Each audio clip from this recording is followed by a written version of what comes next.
many people are you going to test? What if that man or that woman tests you and discover that this is not really what I expected? True. And so how many men or how many women are you going to test? You know, people will take you. Joanna today.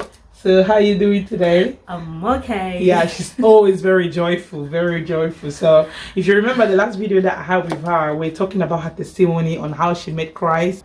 So today we're just gonna make a chit chat. So you know, we don't know, probably some of the things that we're going to say you're going to relate to it as a Christian, or probably you will relate to it as well as a non-Christian. So like as Ellie said, this channel is for everyone. Like we're here to, you know, apart from being a Christian, the purpose is for non-Christian to be believers of Christ. So basically, well, the first thing that we would like to talk about is fornication. I know it's kind of a heavy topic. When you talk about fornication, the first thing that people will be like, oh, don't judge me. If I'm doing anything, you shouldn't judge me. But like I said, we're not here to judge anyone, but we're just here to give our own perspective, the way we look at some things today, the things that we're doing in the past that today to us is just like filthiness. So yeah. So what do you think about fornication? Do you think as a Christian, fornication is not a sin? As a Christian, fornication is a sin. Yeah. Because we need to go by what the Bible say and what Jesus think. So fornication, yeah, I think is not good. It's not good. Well, we're going to talk about it. We're not, like my sister said, we're not here to judge. We're just here to make you see the pros and cons of what of fornication, so that you yourself can decide if you want to get out of there or you still want to remain. Yeah, that's actually the thing. But like she earlier said, before we became Christian, we were also in the world. Like we turned to do things the way we wanted. So but today, thanks to God, there are a lot of things that we don't do, not by our own power, not because we don't like it, but we feel like it's not really praising the God that we serve, because we are not here to please a man, but we're here to please God. So like she earlier said, I believe that fornication, first of all, is not a good thing. Apart from being a sin, it's not a good thing, because you turn to join your soul with someone that you don't know. You tend to join your soul with an unknown person, and you don't know, because the world that we live in, before being physical, is a spiritual word. And when you do these kind of things, at times you don't know the person that you're going with, and something evil can come out of that relationship, or that union, or that thing, that action that you did with that person. It's not just a mere thing that you just go with a person, but it's quite deeper than that, because the Bible says that, the Bible is very clear that your body is a temple of God. So you have to honor God with your body. And that's one of the reasons why, as Christian people, fornication is not a good thing. That's what I can, actually say. That's really true. Like she just said, your body is the temple of God. So you wouldn't take temple of God to do anything that it's not supposed to be done. You know, for me, a person who truly love you doesn't necessarily need to have intimacy with you. You know, love is not based on intimacy. You know, as a human being, you need to respect yourself. You need to protect yourself. As my sister just said, it's not only about physical things. It's also about spiritual things. Because when you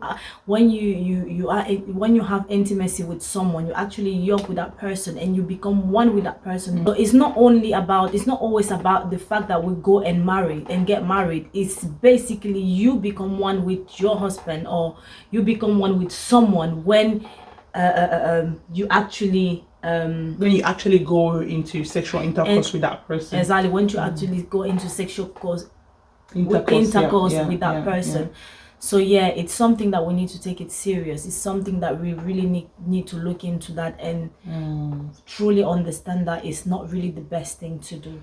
Yeah, I like she earlier said, like we started from the beginning of this video to say that we are not here to judge anyone, because before we became Christian, we did fornication as well. Like it wasn't something that we look at it like it was an issue, but there might be a lot of things that we that people might be going through because of the certain relationship that they went through. It's very much spiritual than being physical. And I remember as well being in the world when I had a relationship where people kept telling me that, oh, if you don't give me your body, that means you don't really love me, that means you don't really want me to be with you. And when you do these things with them, you know, your biggest surprise is that they still leave you. So I, like my sister earlier said, you shouldn't base your love on, you know, on intimacy. It shouldn't be like if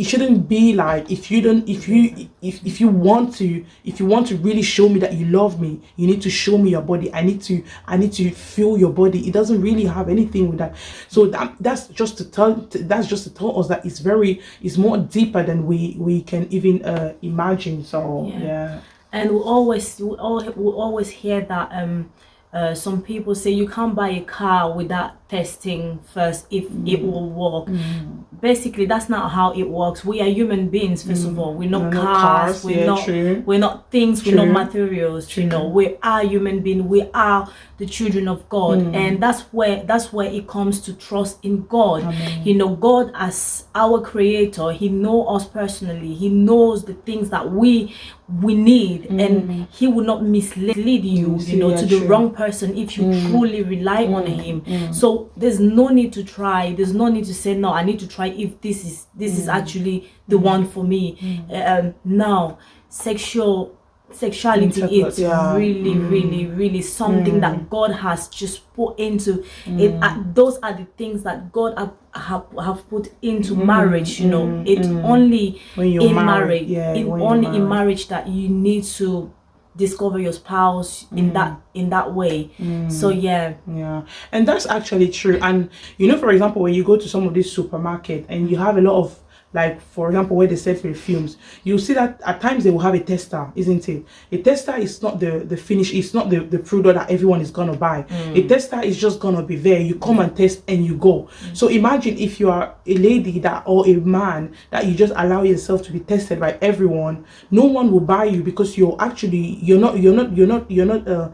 the packaged product. You will see that when you go to buy a perfume or some certain kind of items, the tester is there for people to test and see if it's good. But like my sister earlier said, as human beings, we are not testers. As human beings, we are human beings, but we're not material things. We're actually important. We're important creatures. We have to understand that it's very important to God when we keep ourselves, when He keeps ourselves to ourselves. Obviously, in the past you did some certain things, but today that you know the truth, it's very important for you to abstain and stay away from fornication, because it's not going to, it's not how can I say, it's not a sign of love. It's just something that comes to accompany. How many people are you going to test? What if that man or that woman tests you and discover that this is not really what I expected? And so how many men or how many women are you going to test? You know, people will take you we value you only if you value yourself. This is true. Like, you need to know your identity. You need to know who you are. You're not a tester. You're